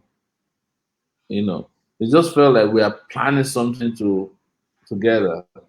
And I expressed myself. He was very respectful, and we had a lot of conversations. Some of them was put out on his social media, my Facebook page and his Facebook page. Some of them we didn't put out. And when I was then, they asked me about it. What's your plan with Kanu? Do you want to break up the country? I expressed my own position. In fact, my last interrogation was, can you help us bring Kanu to the negotiation table? It shows that the Nigerian government finally learned their lesson. But a lot of people in Nigerian state are still idiots who feel like we have to punish people who have divergent opinion from them. Are you getting my point? So Yeah.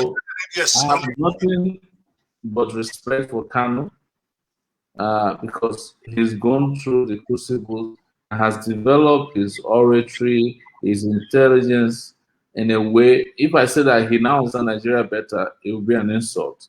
But I've seen times that he called for revolution as well, because the realization is that without revolution, you can't break up Nigeria, because Nigeria is like a real estate or a supermarket for people who make quick money, right?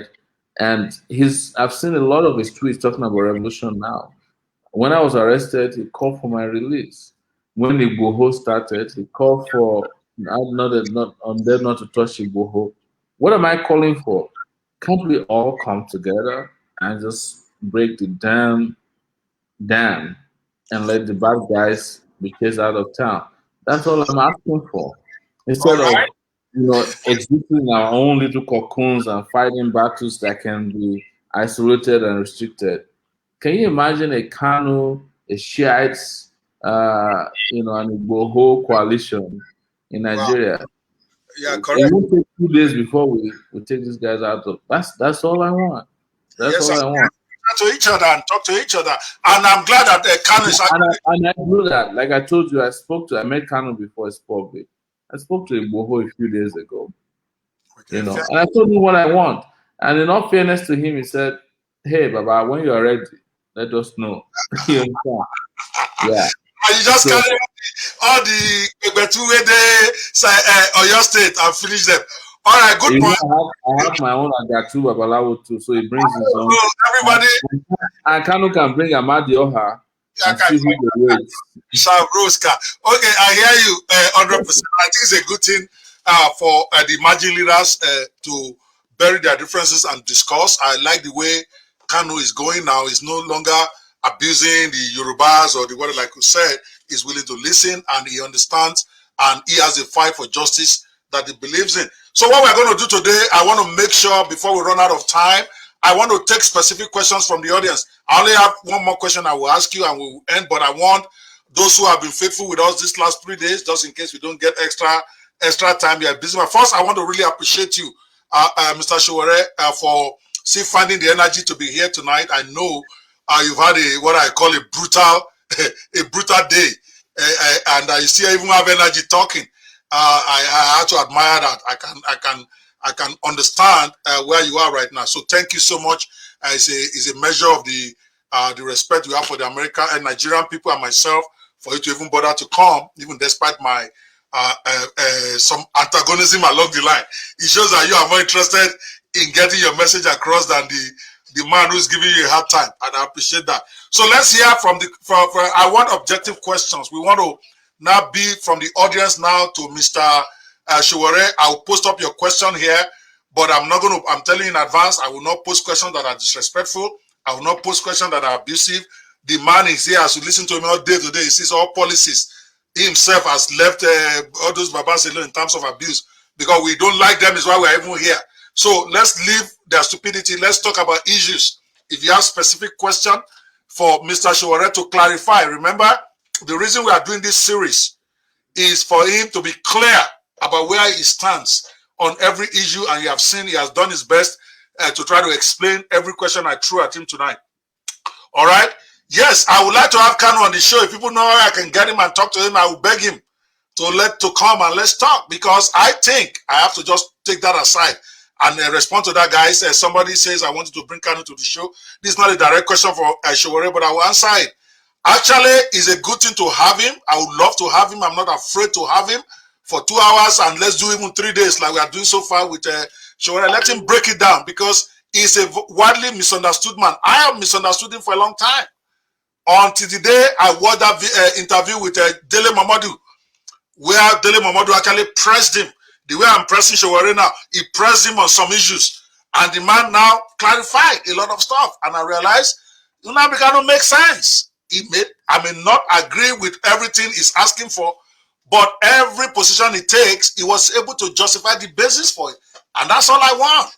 Most Nigerians don't know that. So we need to see the way he was cool with that lady answering questions. That's what I want. So that you can't fault his logic. At least I listen.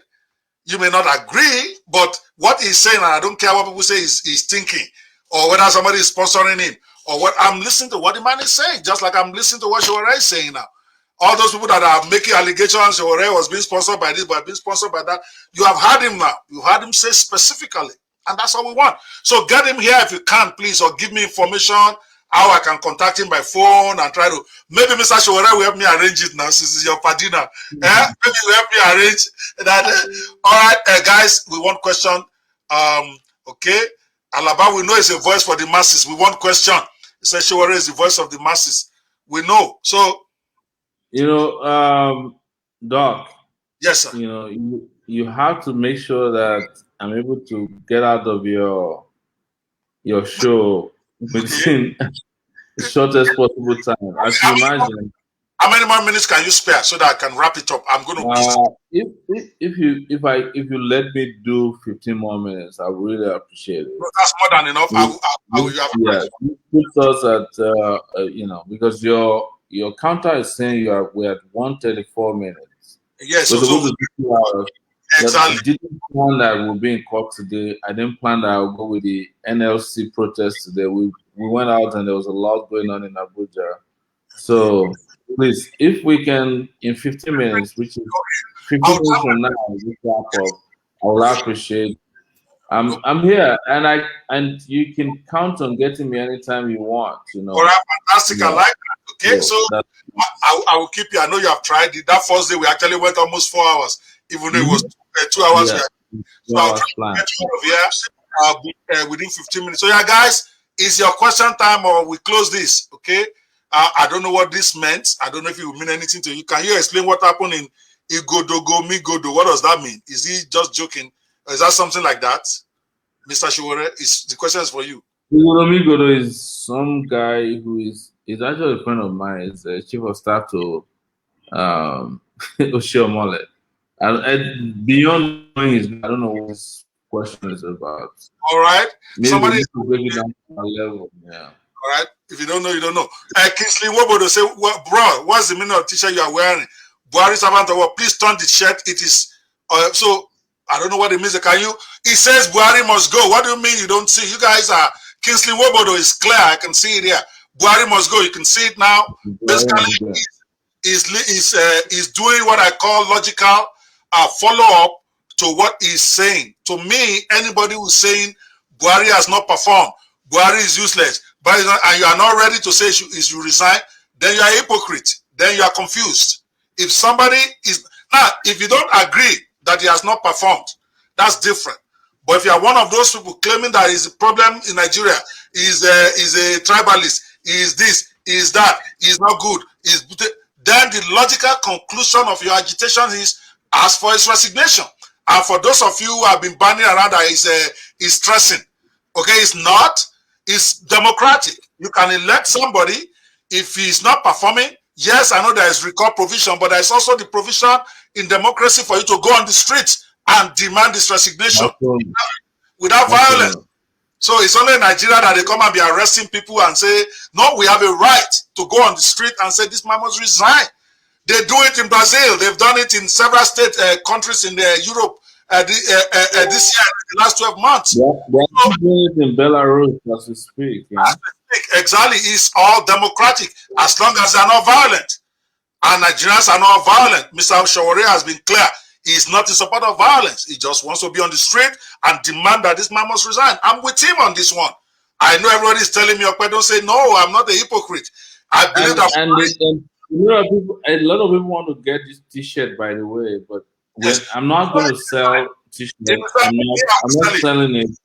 I will sell it for them. But if whatever you want to do, this is the design. This is the design. You can just make it. I guarantee you, yesterday when we got the t-shirt, when it came from the press, and we put it out how we're going to wear it, a lot of people doubted that we can wear it today. Like, if they catch you, look, I wore this t-shirt to the NLC, the Nigerian Labour Congress protest today. In fact, one of the officials tried to harass me. Why do you wear this t-shirt? I said, you don't have a right to tell people what to wear to protest. And he ran away, and it was a popular t-shirt today. I also wore this t-shirt. I wore this t-shirt to the Court of Appeal in Abuja today. You can't stop people who are desirous of freedom. You can't, and it's what it is. And I hope that Dr. Okwe will make as many of these t-shirts available for those of you who might want it. You can put Nigeria Life Matter at the back, But you see, we have a right and a duty to tell a leader that is not performing to get out of the way. I agree. We are not bound by any tenure to suffer for another 2.5 years or 1.5 years. If you desire freedom, you should get it now, and that's what I'm doing. And this is not just going to be about t-shirt and posters. There are graffitis all over Nigeria about Buhari must go already. That's popular right now.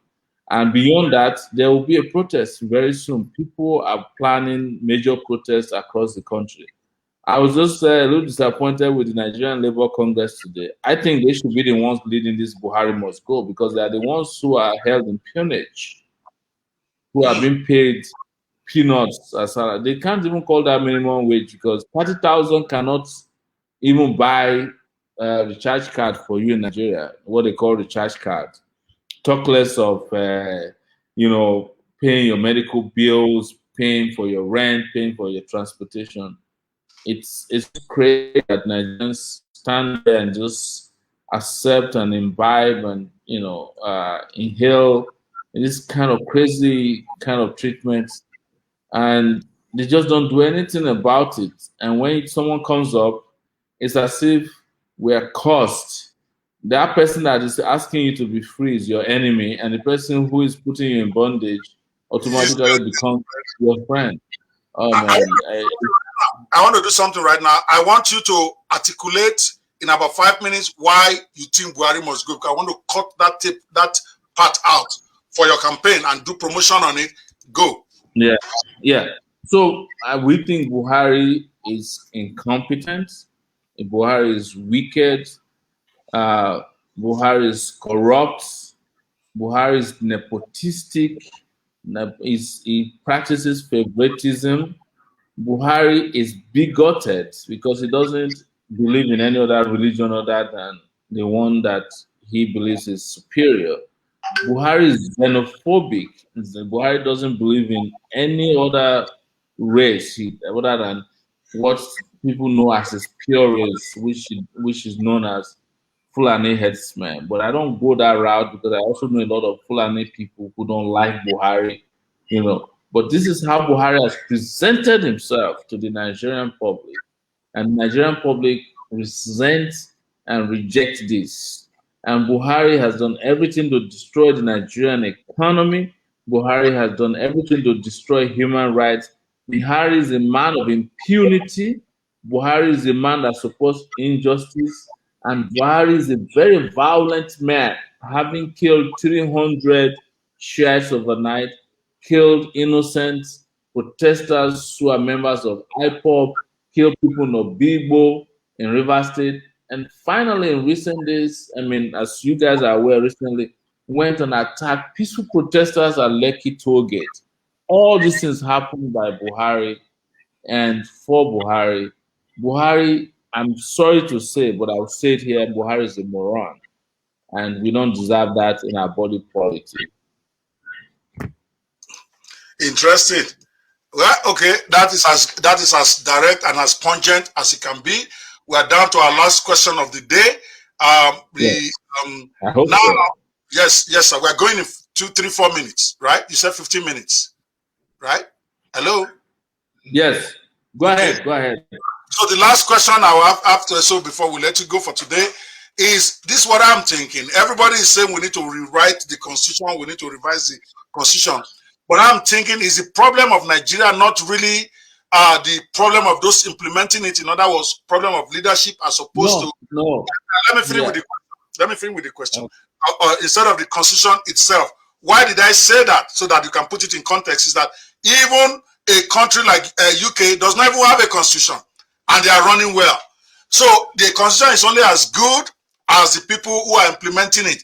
Even if you change the constitution today and you still have these same leaders in place, I don't think it's going to work. Now, what do you say as we wrap up today? Go ahead, sir, on that. Yeah, we see there's a process for creating a constitution. In the Nigerian case, that process has been violated. Nobody was involved in creating the constitution of the mass of the people. It didn't go through proofreading. In fact, there's a section of the constitution at a point that repeated where it was copied from. It was plagiarized from the US. It mentioned the US instead of Nigeria. I think they removed it now.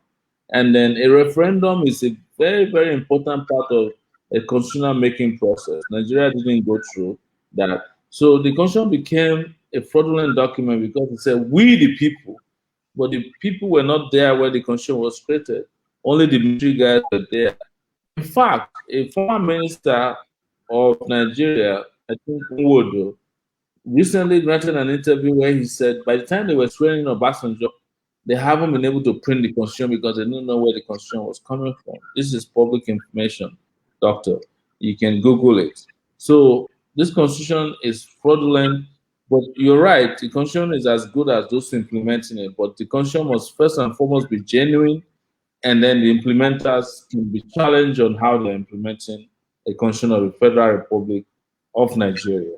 So that's where probably a differ bit. All right, fair enough. We are down. I'm going to play a short video, then you are going to give your closing comments, and we close for the day. Guys, thank you so much for being with us. I want to leave everybody with this video. Those of you who are saying divide Nigeria, divide Nigeria. What are Nigerians themselves saying about whether to divide it or not? It's a short video that gives us an idea the way the regular person is thinking, rather than the politicians who are fighting for power among themselves. We can't separate because there are some Yoruba girls that marry Igbo. There are some Yoruba Hausa man that marry Yoruba. So we are one. We have mixed up. So splitting will not solve the problem, right? Splitting will not solve the problem, and there is no way we can split. How can we split? We can never split. We are one. Before the independence, Nigerian has been living in the old states where the three ethnic backgrounds lives individually. Now we'll be asking Nigerian if Nigerians should go back to the old state where the three ethnic will be living together. The Igbo should go back to their state, Yoruba should go back to their own menu, and the Igbos also should go back to their own state. So do you think Nigerians should go back to the old state? The way I look at it, regarding to the separation of the Igbo, the Yoruba, and the Hausas, we shouldn't put a threat to nature that because there is brutal killing in the north. We can't separate because there are some Yoruba girls that marry Igbo. There are some Yoruba Hausa man that marry Yoruba. So we are one. We have mixed up. So splitting will not solve the problem, right? Splitting will not solve the problem, and there is no way we can split. How can we split? We can never split. We are one. If Igbo can go back to Igbo land to stay and live better, it's okay. If Hausa can stay in north and live better, it's okay. So it still be one Nigeria. Don't you think it's going to affect maybe some ethic? No, it's not going to affect we Igbos because for here in Nigeria, I'm an Igbo man. So everything is coming in our blood is owned by Igbo man. No, I don't believe in that. What we all need is unity. You know, there's a word that says united we stand and divided we fall. So I believe that with this, we have the solution to our problem.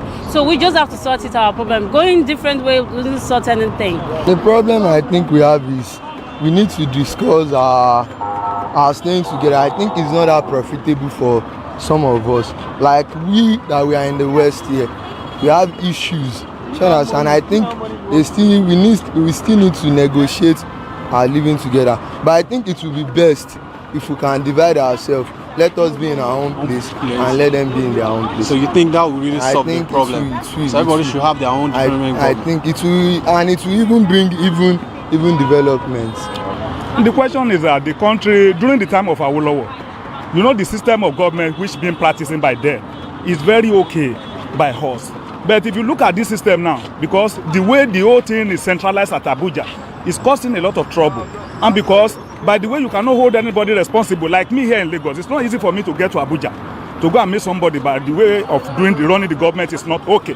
But if you look at it, if it's being decentralized to like Yorubas, they'll be controlling under whether Ibadan or whatever, you know, it'll be easy for us to get to that place and complain our bitterness to the authority. Well, change is constant. Going back to that stage is not really the fundamental. All right, I know Sowore has to go. His battery is running out, so I want his final words for the day. I just wanted to share a brief of that. Thank you so much for coming today. I appreciate you so much. I know we are going to be having you back several more times. Can you just give us your closing comment on just generally, not necessarily as a response to that video? Yes. Let me thank you so much for having a non-stop 3 days interview process with me.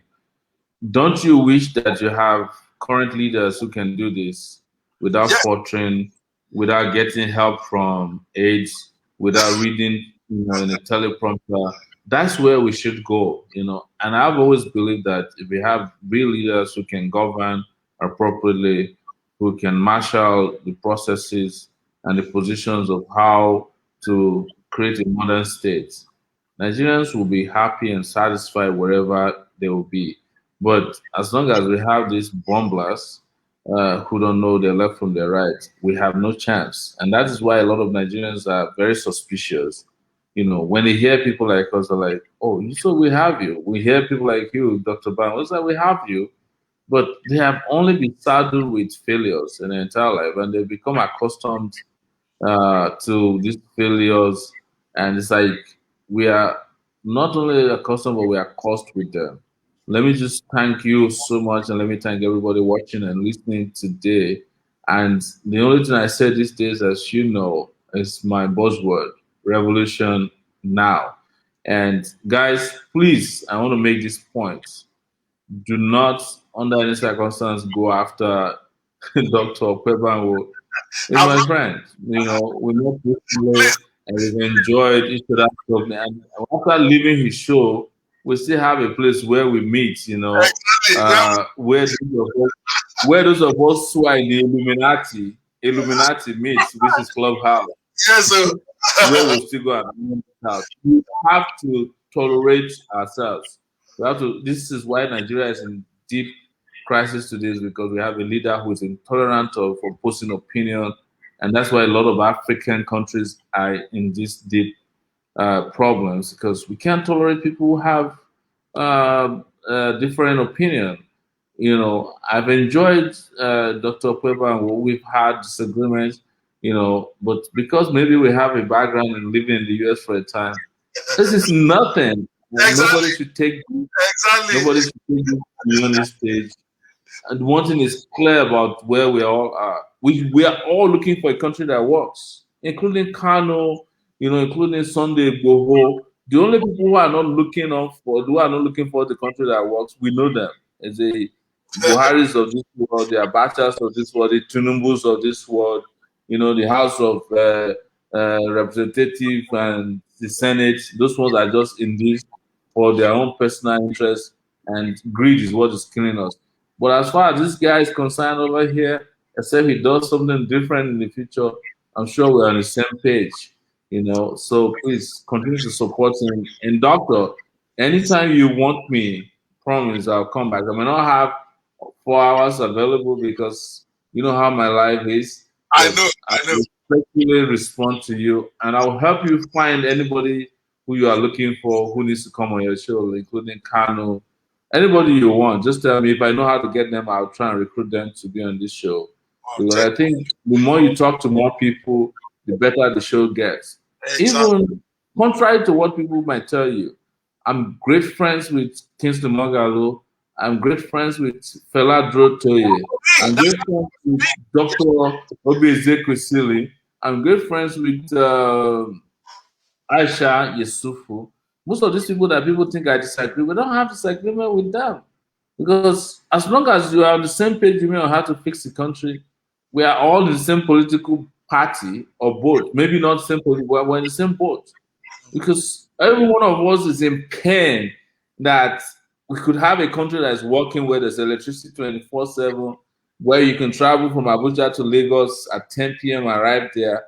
But we don't, and you just have a bunch of very terrible individuals running countries that some of them, as I usually say, you saw that on my Clubhouse page, most African leaders can run a WhatsApp group.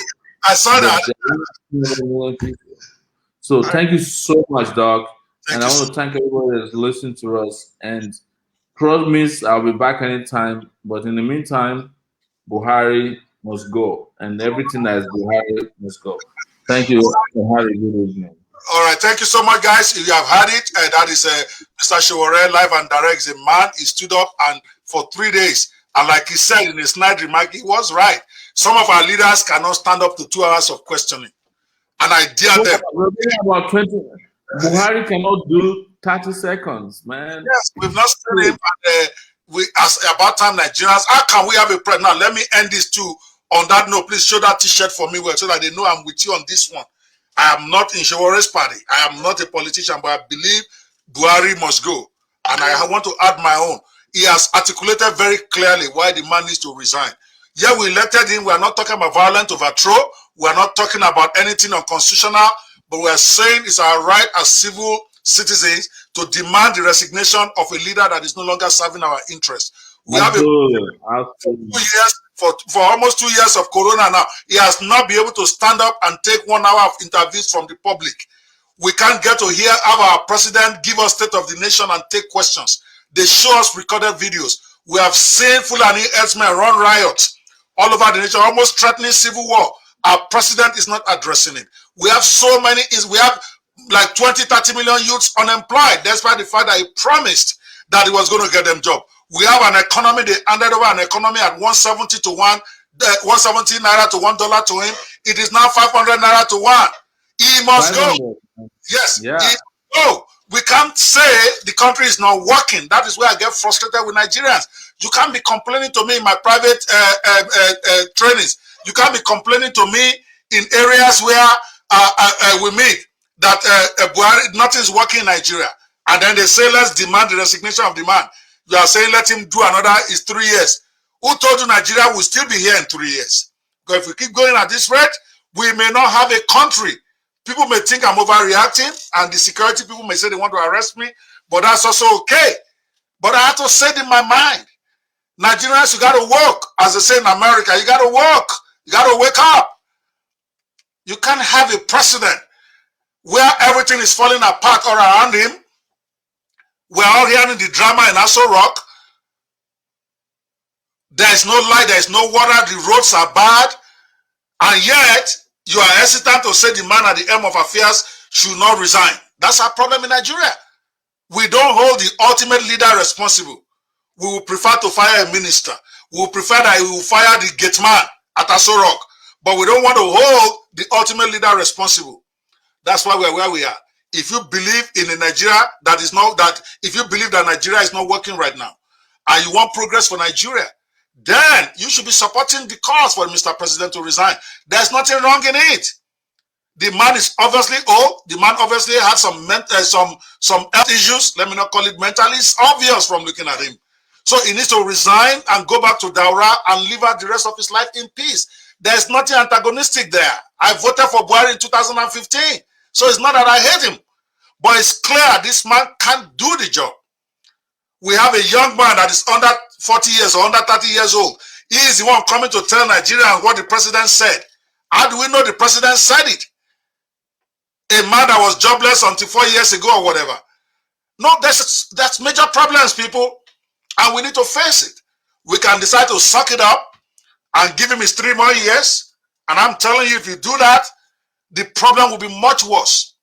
I've never seen anybody, you, me, who will run their company like this. You have a company, you have a CEO, but everything is getting wrong in that company. And yet, you don't want the board to discuss about firing that CEO. You won't run your own company like that. Why do you want Nigeria to be run like that?